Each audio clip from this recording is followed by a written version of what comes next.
특별 새벽 기도에 나오신 여러분, 주님의 고난에 동참하기 위한 귀한 자리에 나오신 것을 환영하고 축복합니다. 오늘부터 진행되어지는 5일간의 특별 새벽 기도회를 통해서 주님 걸어가신 그 고난의 길을 같이 함께 묵상하며 또 2000년 전의 그 사건이 오늘 여전히 우리의 삶에 경험되어지는 현재적인 사건으로 경험되어지는 그런 시간들이 되기를 주님의 이름으로 축복합니다. 여러분, 사람이 얼마나 연약하고 한계가 있는 존재인지는 아마 여러분들이 더 잘 아실 것입니다. 매일 매 순간 지금 여기까지 오는 동안에 여러분 어떻습니까? 여러분이 원하시는 대로, 여러분이 뜻하시는 대로, 계획하시는 대로 그렇게 잘 살아오고 계신가요? 사실은 저는 그렇지 않을 때가 훨씬 더 많았습니다. 제 인생의 중요한 결정과 어떤 계획들이 사실은 제 뜻대로 되지 않을 때가 훨씬 많았습니다.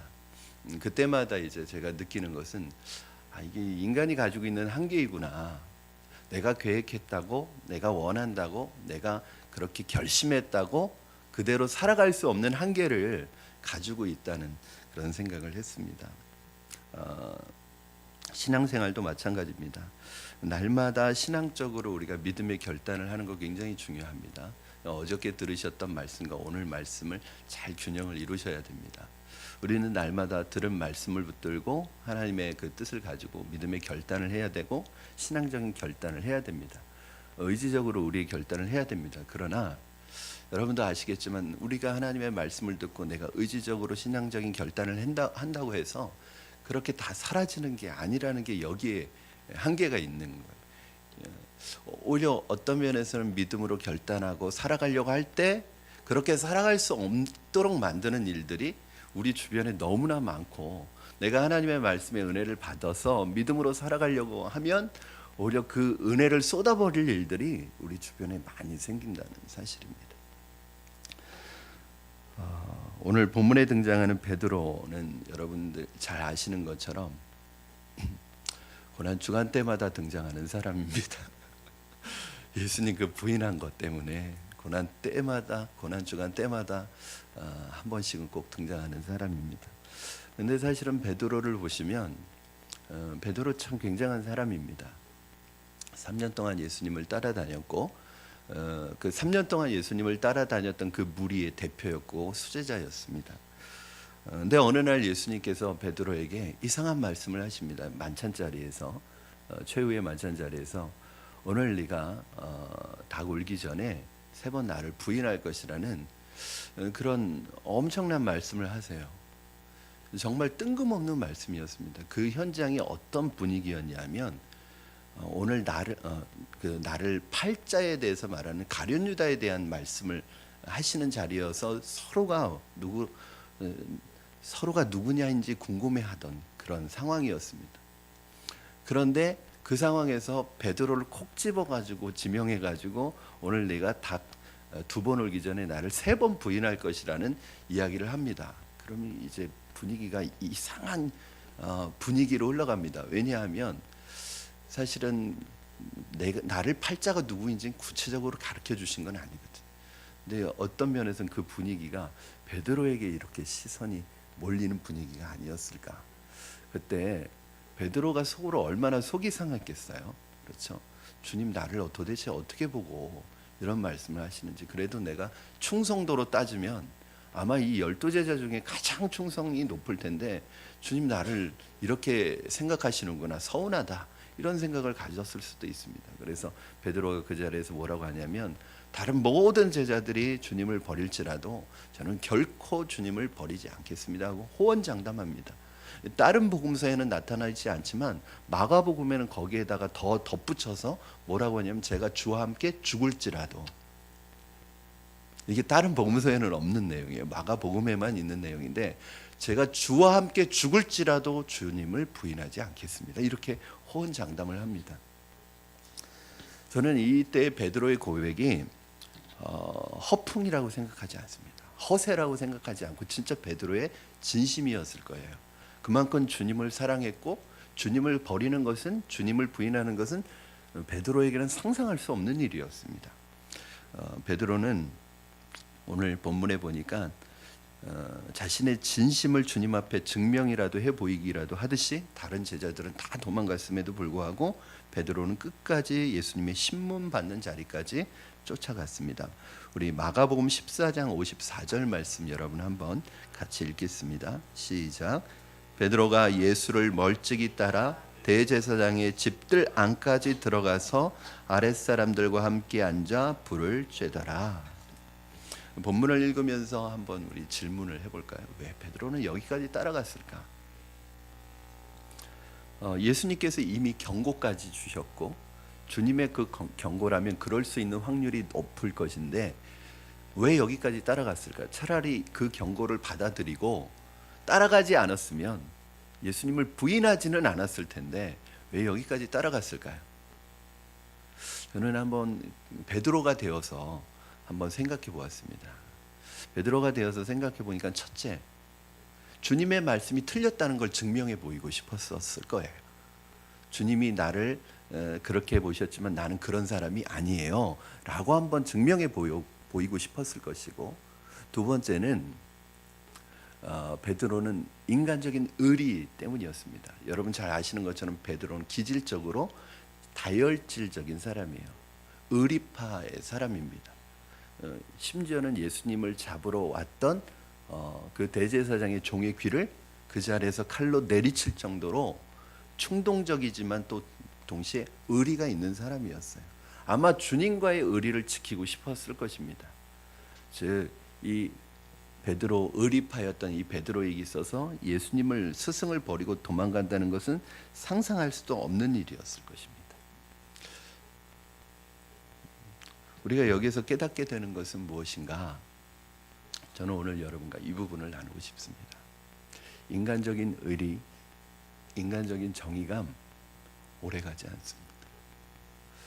제가 요즘에 그 TV 매스컴이나 이런 걸 보면 참 이게 인간이구나. 평상시에 매스컴을 통해서 또 대내외적으로는 굉장히 공의를 위해서 일하고 정말 정의를 위해서 일하고 어떤 인간적인 의리가 있고 사람들에게 좋은 평판을 가지고 있던 사람들이 뒤에서는 다른 일을 하는 거예요. 이런 거 보면 인간적인 의리감이나 정의감이 필요 없다는 것은 아니지만 그것은 오래가지 않는다. 그러므로 인간적인 의리를 너무 믿으시지 마시기 바랍니다. 왜냐하면 인간적인 의리라는 것은 언제든지 상황이 바뀌면 뒤바뀔 수 있는 여지를 언제든지 가지고 있어요. 그래서 느끼는 게 뭐예요? 배신감이잖아요. 그렇죠? 여러분 예수님께서 베드로에게 배신감 느끼셨을까요? 아니에요. 배신감 느끼지 않으셨습니다. 왜요?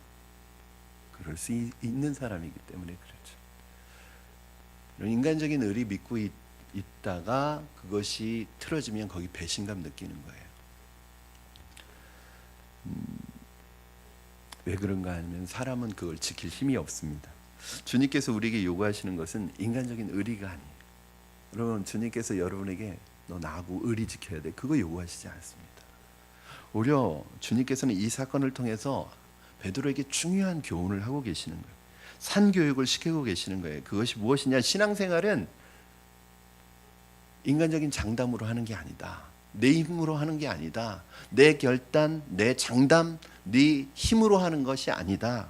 네 노력만 가지고 신앙생활하는 것이 아니다. 이걸 가르치고 계시는 것입니다. 베드로는 지금 착각했어요. 그래도 3년 동안 주님을 따라다닌 그 짬밥이 있는데 주님 나를 어떻게 보시는 것입니까? 뭐냐면 베드로 마음속에는 지금 여기까지 온 게 자신의 실력으로, 자신의 노력으로, 자신의 장담으로, 자신의 결단으로 왔다고 생각하는 거예요. 그렇지 않습니다. 베드로가 3년간의 제자의 생활을 할 수 있었던 것은 베드로의 노력으로 한 것이 아니라 주님께서는 오늘 이 말씀을 통해서 말씀하고 계시는 거예요. 베드로야, 네가 여기까지 온 것은 내가 기도했기 때문이야. 내 기도가 있었기 때문에 네가 오늘 여기까지 따라올 수 있었던 거야. 내 기도가 내가 너를 붙잡아 주지 않았으면 넌 여기까지 올 수 없었다는 것을 지금 역으로 말씀하고 있는 것입니다. 사랑하는 여러분, 주님 은혜 때문에, 주님의 긍휼하심 때문에, 주님의 붙잡아 주심 때문에 우리의 연약함에도 불구하고, 우리의 무력함에도 불구하고 오늘 여러분이 여기까지 나오시고 오늘 여러분이 이렇게 주님 앞에 서 있다는 것을 여러분 기억하시기 바랍니다. 우리의 힘과 우리의 결단과 우리의 노력이 분명히 있었죠. 없었다고 말씀드리지 않습니다. 여러분 이 새벽에 나오는데도 여러분의 결단이 있었을 것이고 여러분의 노력이 있었을 것이고 여러분의 마음이 있었을 거예요. 그러나 그 마음과 결단이 있다고 다 나오는 건 아니에요. 나올 수 있는 상황과 여건이 안 만들어지면 또 몸이 건강이 안 받쳐주면 못 나오는 거예요. 아마 여기 나오고 싶은데 나오기를 원하는데 건강이 안 돼서 못 나온 분도 분명히 있을 것이고 다른 상황이 안 돼서 못 나온 분도 있을 거예요. 여러분 신앙생활이라고 하는 것은 내 결단과 노력과 의지가 분명히 들어가지만 그거 의지하면은 실패하는 게 신앙생활입니다. 내가 믿음으로 결단하고 믿음으로 선택하고 믿음으로 내가 힘쓰지만 그것 의지하는 게 아니라 그 내 결단 위에 하나님의 도우심과 성령의 도우심과 기름 부심이 없으면 우리는 신앙생활을 할 수 없고 언제든지 우리의 연약하고 나약한 모습으로 돌아갈 수밖에 없는 것이 우리 자신이라는 것을 오늘 베드로를 통해서 꼭 기억하시기를 바랍니다. 우리가 신앙생활을 하면서 베드로와 비슷한 경험을 할 때가 많이 있습니다. 주님을 믿기로 결정하고 결단하고 예수님을 믿고 내가 새롭게 인생을 시작한 그날이 있었고 그래서 그날부터 그리스도인이 되었음에도 불구하고 여전히 내 마음속에 주님이 아니라 나 자신이 주인이었다는 사실입니다. 베드로는 아직도 자기의 장담과 자기의 결단의 근거에서 예수님을 따르고 있는 것입니다. 예수님을 의지하고 그 주님을 의지해서 따르고 있는 게 아니라 여전히 주님을 따르고 있는 자리에 있었지만 뭘 의지하고 있냐면 주님을 의지하고 있는 게 아니라 사실은 주님의 그 자신의 말을 의지하고 자신의 결단을 의지하는 거예요. 주님께서 말씀하셨을 때 베드로야, 네가 오늘 닭 2번 울기 전에 날 3번 부인할 것이다. 이렇게 말씀하셨잖아요. 저는 이것이 반드시 그렇게 될 것이라는 말은 아니었다는 생각이 들어요. 일종의 경고였다고 생각이 들어요. 그러면 그리고 나서 주님이 어디로 가시죠? 겟세마네 동산으로 가서 기도하시죠. 그러면서 특별히 누굴 데려가시죠? 베드로를 데려가십니다. 그리고 예수님이 겟세마네 동산에서 기도하실 때 베드로에게 뭐라고 말씀하시냐면 베드로야 시험에 들지 않도록 깨어서 기도해라 이렇게 말씀하셨어요. 만약에 베드로가 예수님이 그 말씀을 하실 때 네가 오늘 나를 3번 부인하리라는 이 말씀 앞에서 그래 내가 주님을 부인할 수도 있는 사람이구나 이게 내 모습이구나 그걸 인정하고 내가 깨어서 기도해야 되겠다 라고 생각하고 겟세마네 동산에 갔으면 자신의 그 모습을 위해서 철저히 기도했을 거예요. 자기를 의지하지 않고 그래 나 충분히 그럴 수 있는 사람이야. 주님의 이 경고의 말씀을 내가 잘 들어야지. 그리고 내가 나 자신을 살펴봐야지. 그리고 주님의 말씀을 의지했다면 아마 상황이 달라질 수도 있었을 것입니다. 그러나 베드로는 그 마지막 시험을 이겨야 되는 기도를 해야 되는 자리에서도 졸고 기도하지 못했습니다. 그것이 바로 부인으로 이어졌습니다. 그때 여러분 저는 예수님께서는 우리의 실패까지도 교육의 도구로 사용하신다는 거예요. 그 현장은 베드로가 예수님을 부인했던 그 현장은 예수님께서 베드로에게 일생일대 큰 교훈을 주는 교육의 현장이었습니다. 베드로는 이 사건을 통해서 평생 어떤 생각을 하면서 살아갈까요? 이때를 기억하면서 나를 의지하지 말아야지. 내 장담, 내 호언장담, 내 결단이 아무것도 아니라는 것을 평생 살면서 겸손하게 받아들였을 것입니다. 주님께서 이 상황을 교육의 현장으로 사용하셨다는 증거가 뭐냐? 72절 말씀 우리 같이 한번 읽겠습니다. 72절 우리 함께 읽겠습니다. 시작. 닭이 곧 2번째 울더라. 이에 베드로가 예수께서 자기에게 하신 말씀 곧 닭이 2번 울기 전에 내가 3번 나를 부인하리라 하심이 기억되어 그 일을 생각하고 울었더라. 베드로가 3번 부인한 후에 닭이 울었는데 2번 울었다. 근데 왜 하필 베드로가 딱 부인을 하고 나서 마치 기다렸다는 듯이 닭이 울었을까요? 그 타이밍을 어떻게 그렇게 닭이 맞췄을까요? 우연히 맞았을까요? 이것은 예수님을 위해 목숨을 버리겠다는 베드로의 장담이 실패하고 예수님의 말씀이 이루어졌다는 것을 베드로가 깨닫는 일종의 경종이었습니다. 시그널이었던 거죠. 만약에 이 닭울음 소리가 없었다면 베드로는 어땠을까요? 자기가 예수님을 부인했다는 그 사실도 있고 자기의 목숨 하나 부지하기 위해서 그냥 그 현장을 그냥 재빨리 도망갔을 거예요. 그러나 닭이 우는 순간 누구의 말씀이 떠올랐어요? 예수님께서 네가 닭 2번 울기 전에 나를 3번 부인할 것이라는 그 말씀이 딱 생각이 나서 어떻게 했어요? 통곡을 했습니다. 통곡. 그때 주님의 말씀이 떠올랐던 거예요. 아마 여러 가지 생각이 교차하고 만감이 교차했을 것입니다.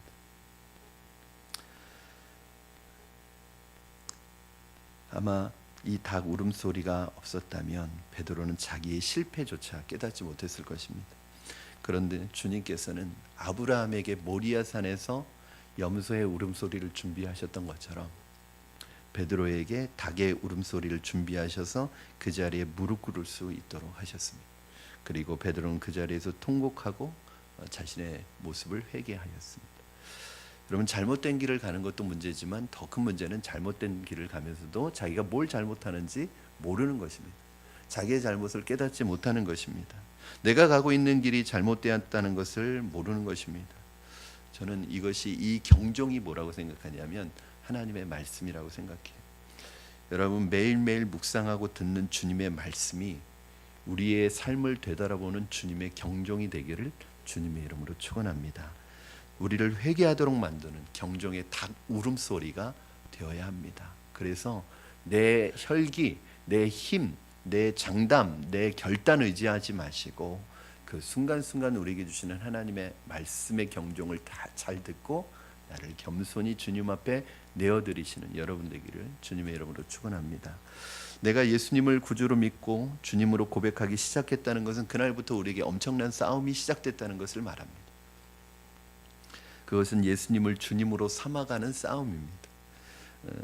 여러분이 이제 예수님을 믿는다는 것은 뭐냐면 이제 내가 주인이었던 삶을 예수님이 주인인 삶으로 바꾸어가는 삶인데 여기에 엄청난 싸움이 있다는 거예요. 어떤 싸움일까요? 우리가 우리 안에 있는 이 자아가 이렇게 얘기해요. 나 못 내려가 그럽니다. 나 못 내려가 그래요. 그렇잖아요. 나 이 자리 못 뺏겨, 못 내려가. 이거 계속 우리의 마음에서 그렇게 얘기하는 거예요. 그 싸움이 계속 일어나는 거예요. 그래서 바울은 이걸 갈라디아에서 뭐라고 말씀하고 있어요? 우리의 육체의 소욕과 성령의 소욕이 계속 우리 안에서 싸운다는 거예요. 육체의 소욕은 성령의 소욕을 거스르고 성령의 소욕은 육체의 소욕을 거스리나니 우리 안에서 이 전쟁이 시작된 거예요. 아직도 나를 더 신뢰하고 내 장담을 신뢰하고 내 육신을 의지하고 내 결심을 의지하고 내 생각과 내 주관을 의지하면서 살아가는 그 삶이 이제 주님을 향한 삶으로 바뀔 때 여러분 이렇게 고백하십시오. 예수님, 이제 당신을 내 삶의 주인으로 인정하고 고백합니다. 나를 다스려 주시고 이제 내가 살아갈 때 내 힘과 내 결단과 내 장단과 내 인간적인 힘 의지하지 아니하고 주님을 내 인생의 주인으로 모시고 그 주님을 의지하며 살아가는 우리가 되게 하여 주시옵소서. 오늘 이 믿음의 결단이 저와 여러분에게 있기를 주님의 이름으로 축원합니다. 아직까지도 베드로의 삶을 붙들고 있었던 것은 자기의 혈기였고 자기 육신의 장담이었습니다. 그러나 이날 이 부인함을 통해서 이 실패를 통해서 베드로가 깨달은 것은 무엇이냐면 철저히 자기가 무너지는 것을 깨달았습니다. 제가 이제 상담을 공부하고 심리학을 공부하다 보니까 그 심리학을 공부하는 이렇게 평신도들이 좀 혼란을 느낀대요. 뭐냐면 교회에서는 자꾸 자아를 죽이라고 그러는데 이 심리학에서는 자꾸 자기 자아를 발견하라고 자꾸 그러거든요. 여러분, 저는 그 뭐 모순된 거라고 생각하지 않습니다. 우리 자아는 예수 그리스도를 믿는 순간부터 주님 안에서의 자아가 있습니다. 내 자아가 아니라, 내 인간적인 자아가 아니라 주님을 통해서 한번 걸러진, 주님을 통해서 한번 새롭게 되진, 이걸 뭐라고 그래요? 새로운 피조물이라고 하는 거예요. 여러분, 새롭게 창조된 여러분 안에 있는 진정한 자아를 발견하시기를 주님의 이름으로 축원합니다. 그리고 여러분의 옛 자아, 옛 사람, 옛 육신은 정말 철저하게 무너지는 것을 경험해서, 그래서 이제 더 이상 나한테는 소망이 없구나, 인간에겐 답이 없구나. 인간에겐 정말 답이 없습니다. 누구도 인간은 답이 될 수 없습니다. 저는 날마다 제가 답이 없다는 것을 깨달아요. 그렇기 때문에 인생의 진정한 답이 되시는 주님의 앞에 한 걸음 더 가까이 가는, 그래서 주님의 십자가를 붙들 수밖에 없는, 주님의 십자가를 의지할 수밖에 없는, 이것 붙들지 않으면 어느 순간에도 여러분 무너질 수밖에 없는 것이 우리라는 사실을 기억하시고, 오늘 베드로가 갔던 내 결단과 장단마로는 절대 십자가의 길을 따라갈 수 없다는 것을 기억하시고, 오늘도 주님의 말씀에 경종을 붙들고 겸손한 마음으로 이제 주님이 내 인생의 주님이 되심을 인정하시고 주님의 말씀 붙들고 따라가시는 저와 여러분 되기를 주님의 이름으로 축원합니다. 오늘 우리 여러분의 결단과 믿음의 각오 위에 주님의 도우시는 역사와 성령의 기름 부으심이 있어서 여러분의 그 결단과 각오가 결코 무너지는 것이 아니라 주님 의지함으로 주님께서 여러분도 오늘 십자가를 지고 가는 주님의 길을 따라가기에 부족함이 없는 저와 여러분 되시기를 주님의 이름으로 축원합니다.